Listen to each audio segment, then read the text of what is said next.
They say you are what you eat, so I don't eat chicken feet. But I love me some of Grandma's pickled beets.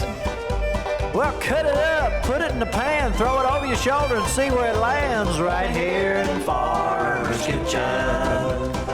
Maters, taters, beans and corn, the cows in the barn and the sheep's been shorn, kids in the barnyard chasing Grandpa's chicken.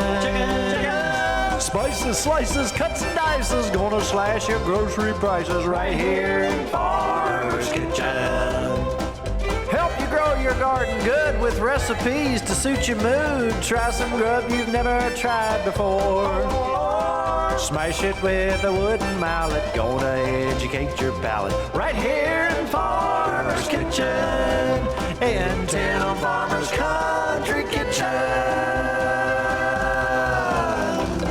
We're gonna cook something good now. Hello and welcome to the Farmer's Kitchen. You know what? What? The other day, we went to a German restaurant. We did. And what'd you say? Please make this at home. So what I'm gonna do is I'm gonna make some dishes today that are reminiscent of a trip we took to Germany, to the Czech Republic, Right. to Vienna, Austria. We went to Hungary. All these meals along the way were just absolutely wonderful. Now our whole thing is we wanna know about country cooking, what people eat in the countryside, Right. comfort food. That's what we like. So along the way, we talked to people, we went to restaurants, and we found dishes that were just absolutely kind of out of our comfort zone, Right. but just absolutely heartwarming and delicious and Yes. wonderful. Almost every restaurant we went to, what they have on the menu? Goulash. Goulash and some sort of schnitzel and wonderful homemade sausages Oh, everywhere, yeah. which we Yes. need to make some on the show Yes, we here do. before long. But everything was absolutely wonderful. Now, every time we go somewhere, regardless of what that is, we try to get to the native, down to the native foods of that area. These things have been brought to America. Now, a lot of people, you say goulash, and they think about their grandmothers Right. made elbow noodles with tomatoes, And burger in it. or burger, or, Yeah, or yeah. many different things. But the traditional goulash comes from Hungary, that area. That's when you first started hearing about it. Now, the thing about the original goulash, I think it was pronounced more like Ulas. Really? Way back when, is they would boil their stew down with pieces of meat till they had almost a dried out mixture. Then would take that and put it in a bag and with them, and they'd put that back in, so they had an instant stock. Okay. During the Ottoman takeover, guess what? The trade routes were cut. They couldn't get their black pepper. Everybody loved black pepper. That was huge from India. Glenn Everybody- would be really upset. Glenn would be terribly upset. So what happened when they didn't have their wonderful black pepper? So they had to compromise, and they had to think about what they had on hand, and even some of the Turkish people were bringing in some peppers. So they were taking some of those peppers and basically drying them to try to make a flavor similar to that. Now when we think about paprika, as we say, Right. we think about it as just something we sprinkle on top of deviled eggs or this or that. That's a major big deal over there. It is. When you see a goulash over there, say a beef goulash, you'll notice that it's red. Yeah. There's a lot of paprika in there. Good. Or paprika. Delicious. We're gonna make our version of that tonight, and this is a typical way that you would make this. Now you can put root vegetables in it, you can put carrots, you can put potatoes. I'm gonna try to make it like we had it in a restaurant. And there's something else that I'm gonna make that Nicki was a big fan of, and she doesn't know what we're doing yet. So it's a surprise. I like surprises. It's kind of a different deal. So Okay. my buddy Bo, he knows exactly what's going on here when he sees the side dish. If you look at this picture, this was in Český Krumlov. This was in the Czech Republic. And in this picture, a lot of people said, man, you really look upset, you look angry. No, I was just astounded at the beauty of this simple plate. And the simple plate was usually a meat and a kraut and a dumpling, as it was called. So tonight we're gonna check out some of those things. Now we're gonna start with some butter and some onions. And in this particular recipe, we're gonna go at least 3 onions. Now, how many recipes do we have that start like that, Mrs. Farmer? Everything. Just about. Those onions got you, didn't they? They did. Those were strong. Whew. You know, when I talk to folks who are making this, very traditionally, caraway seeds, usually there's a bay leaf in there. Right. There's some marjoram. Also, you could use, if you wanted to, if you don't have any marjoram, you can use dried things such as basil, oregano. I think basil gives it a nice sweet flavor. It really accents the sweet onions and the sweet paprika. And we're Yeah. having more of a sweet paprika here. Now they're really proud of their paprika They say in Hungary, paprika. and they would claim that you have to use the Hungarian paprika. We don't have any, so we're going to use a sweet paprika that we bought. Now at this point, I think I'll need some garlic on the side here. How many you need? 3. Three pretty good sized ones will probably do it. So we're just browning these. We're releasing their wonderful flavors. All right, now, again, I mentioned caraway seeds. I used quite a bit of that. It's one of the flavors that I remember tasting. I'm just gonna bust them up just a little bit. They're pretty tough, but this is gonna cook long enough so that would all, even if you didn't chopped up version, you'd be fine, or the smashed up version. All right, I'm gonna pull these onions aside so I can keep my eye on my garlic. I don't want my garlic to get too brown. And that butter too will give this a more, I think, rich flavor. You could use olive oil. And so I'm just gonna quickly turn this over. Don't wanna overdo it. Again, you never wanna overdo your garlic because if it starts to get too browned, it will become bitter, and we don't want that. That smells good. Doesn't that smell Onions and wonderful? garlic, yeah. I'm gonna turn that down just a little bit. Now, at this point, I'm gonna start to add some other ingredients. And you may think this seems excessive, but this is where we get our color. Paprika. Paprika? Our paprika.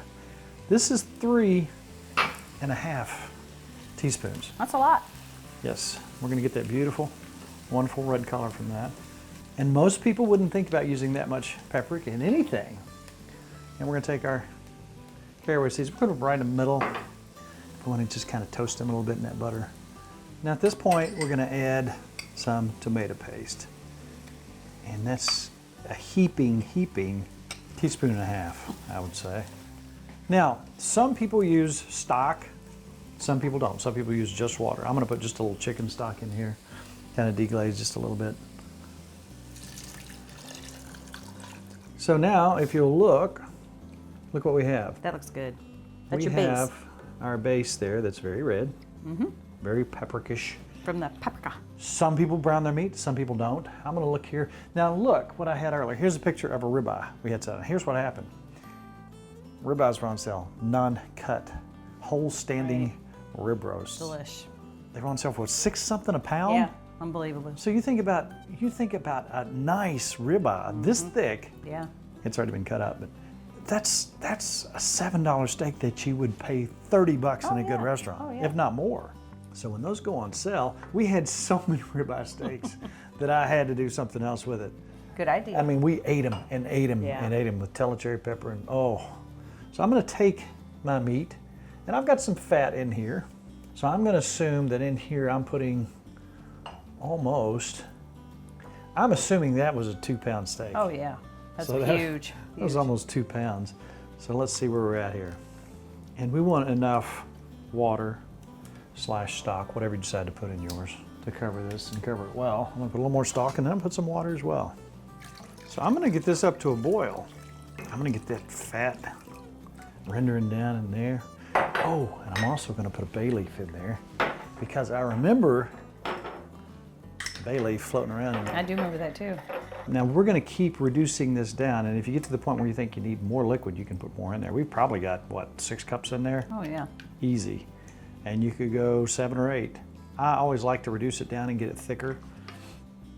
At this point, I'm coming in with my marjoram, and again, if you don't, you can use kind of a Greek or Italian mix. Smell that. Now you wanna come back with a little salt to your desire. Remember, no black pepper. No pepper. Because during the Ottoman situation, they were cut off. No black pepper. That's right. So there we are. At this point, this is really gonna cook down. And towards the end, you can thicken that up. You can put a little cornstarch in there and water and thicken it up. Some people put breadcrumbs, Italian flavored breadcrumbs. So you want it kind of thick. You want it kind of thick. And as we go along, we'll taste, see if we need to add anything or take anything away. We're gonna get that to a rolling boil, which we've yet to do, and then we'll take it back down and simmer it. All right, as we're getting to a rolling boil here on our goulash, let's get our cabbage going. All right, go ahead and, if you will, and start mandolining me some of that red cabbage. All right, we're up to a rolling boil now. Now remember, this has got to cook a while, and it's got to cook down. It smells amazing. And taste as you go along. Now, being that I don't like to bite into a clove. Nobody does. We're going to put this guy right in here. That's a good idea. We get the flavor, but not nobody wants to bite down on that. So that's for later when we're actually cooking our cabbage. Okay. So now, guess what we need? What? More onion. Oh, I can't wait to cut more onion. Since we've still got the mandolin out, I guess you can just slice your onion on there. Put your fingies.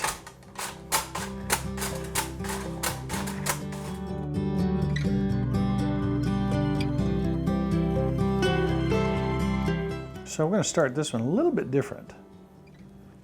We're going to saute some onion and apple in duck fat. Yay. Just a wonderful flavor. So let's start that. And if you will peel and core that apple and cut it into small pieces, we're going to saute the onion and the apple together. Now there's so many things I would have liked to have made tonight. You know, a lot of times you'll go to a German restaurant and they'll bring you a sample plate of all the sausages and everything. I just don't have time to do all that tonight. We'll separate this into 3 or 4 shows. Okay.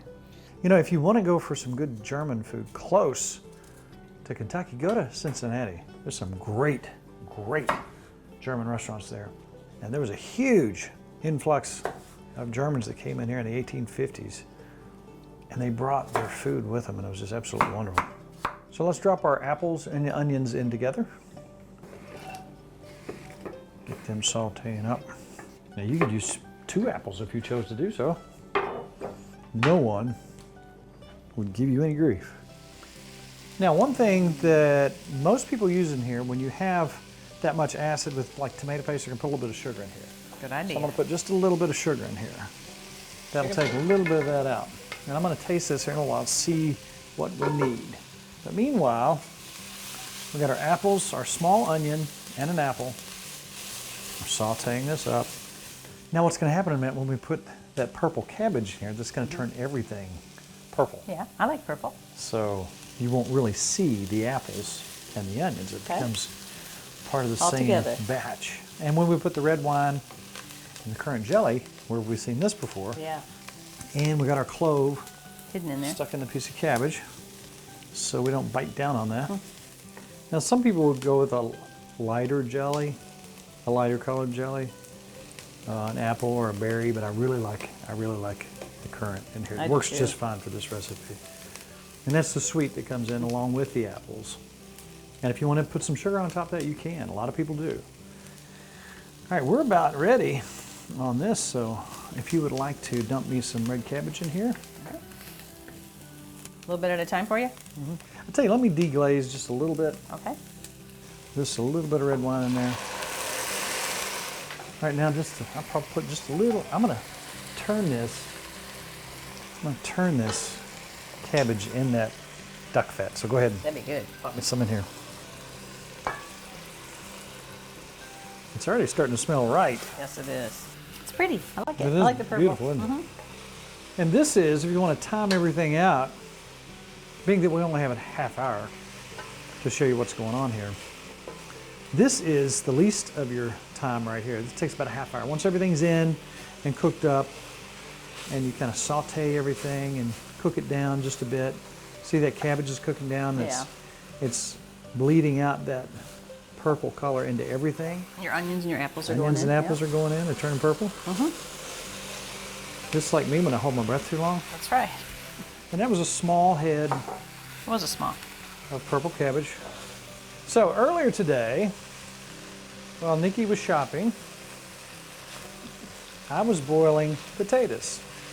And I was also thinking about this picture. Here we are again, of me contemplating this plate of food. Those are, along with that braised pork and sauerkraut, which was delicious, there was a dumpling, they called it. So I started asking him about the dumplings, and there's a lot of people do it a lot of different ways. This is the non-yeast way. Let's hope that it turns out. Now look at my cabbage here. You can see that it's starting to look cooked. See that?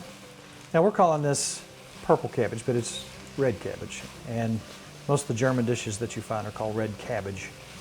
But you see now that this is really looking like it's cooked up and it's mixing well with the onions and the apples. At this point, I'm coming back with my apple cider vinegar, and we'll put, I don't know, 1/4 of a cup of that in, 1/2 cup of red wine, 3 heaping tablespoons of red currant jelly. At this point, I noticed the other day a bay leaf amongst our cabbage. I'm gonna put my clove in here, in the bottom, in the juice.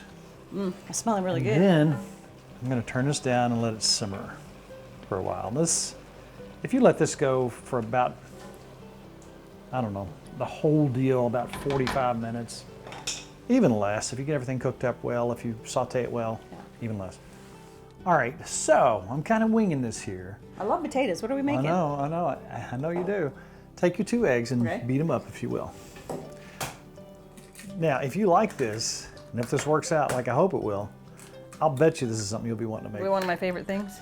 Whip them up. Go ahead and mix that up, whip those up. And let's take about 3 tablespoons of butter and about 1/3 of a cup of, this is heavy whipping cream. You can use most of that. Now mix that up if you will. Okay, let's take your potatoes, which have been boiled and chilled. Am I mashing these? Let's smash those. All right, I'll tell you what we can do. We can now start to put everything together. If you want to take your liquid parts and your solid parts. We might not need all that potato. Okay. But go ahead and start putting those in together and mixing them up, and you're gonna make kind of a dough out of this. Oh, okay. Now this is the non-yeast version. Go with about half of that. Ready? So I'm just mixing them in. Now I'm gonna start adding flour in here until you get kind of a dough going. All right.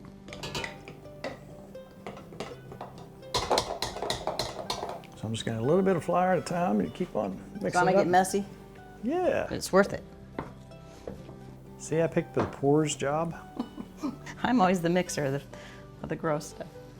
You're gonna get kind of a sticky kind of dough at first. It's like a potato cake or something. You'll see. It's very interesting. Very sticky. Now, while you're doing that, if you taste this and you still want a little sweet in it, you can always put a little sugar in there if you choose to do so. That's pretty interesting. I feel like I got dough here. You know what you're gonna do with that? You think about potato bread. If you go to the store and buy hamburger buns, Yeah. potato buns, we're gonna boil that. Oh, really? We're gonna boil Interesting. it for 35 minutes.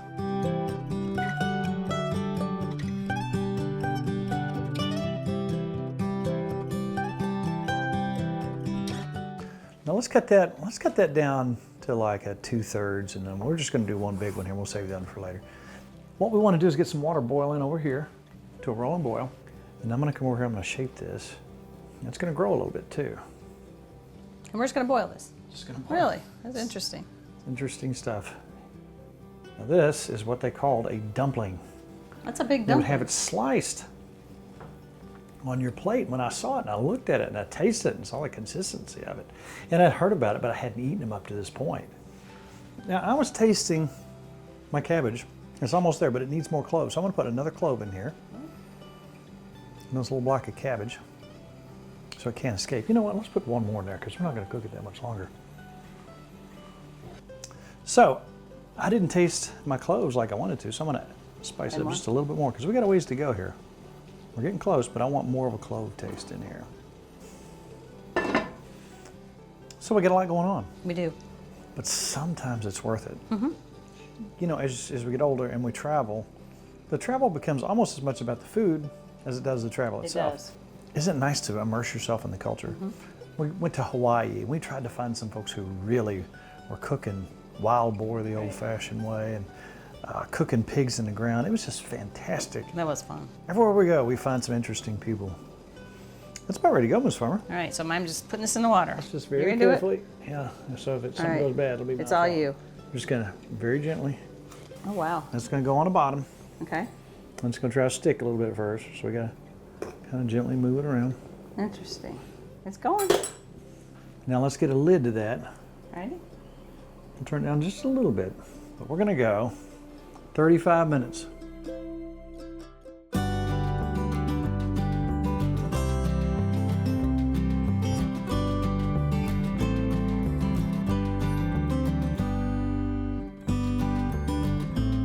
Here's where we're at. I'm excited.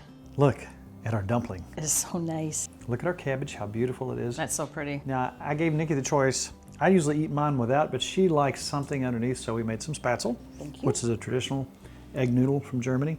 And if you'll just hang on to that, we'll cut this rounded end off. Look at that. Look at the steam still coming out. Normally, once you let it cool a little bit, that's kind of what it looks like. You'll notice the little holes in the bread and you can see pieces of potatoes. And Nikki, I'll step out of the way and let you cut up a couple pieces about like that All right. off.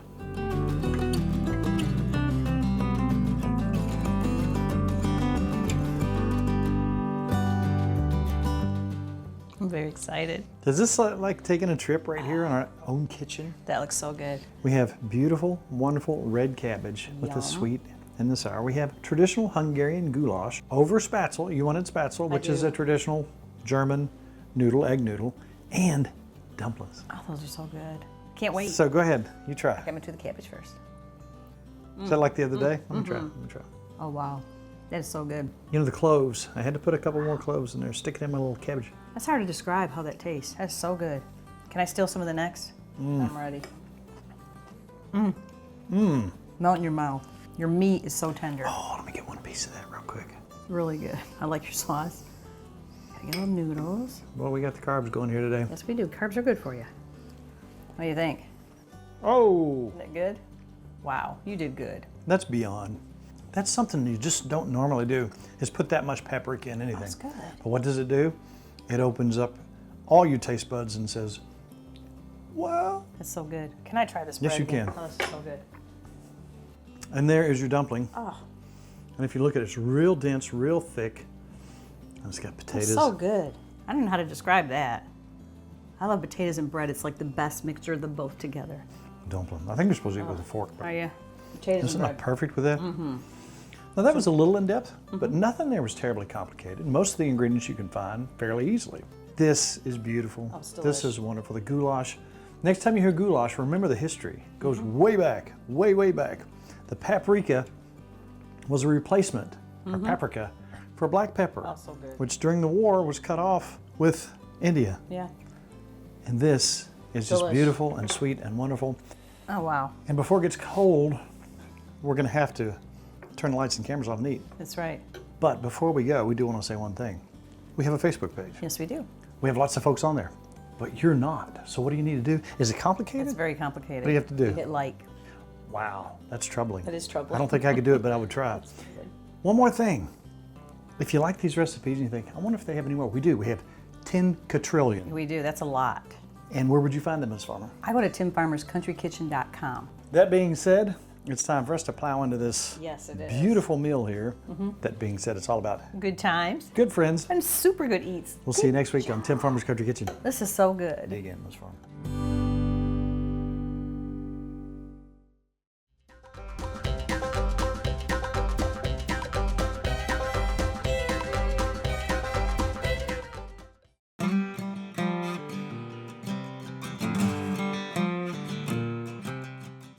We have been catering for a lot of years, and I wanted everything to have a specific taste.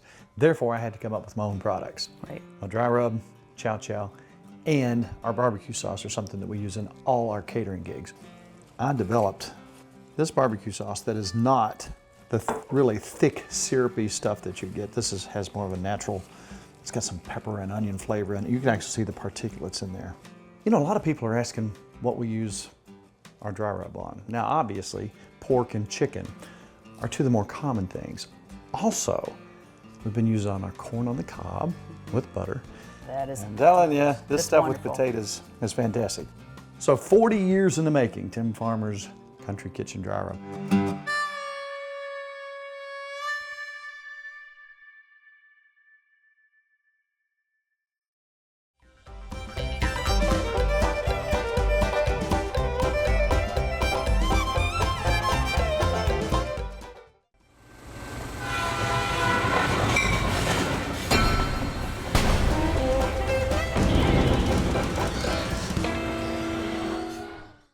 Funding for Tim Farmer's Country Kitchen is brought to you by Emerson Farms Country Store. Something for every member of the family. Ephraim McDowell Medical Center in Danville, Kentucky. Gulf Coast Connection. Seafood straight from the Gulf to you. The Spine Center of Central Kentucky. Wilderness Road Hospitality, Stanford, Kentucky. Visit Frankfort, Kentucky's spirited capital city.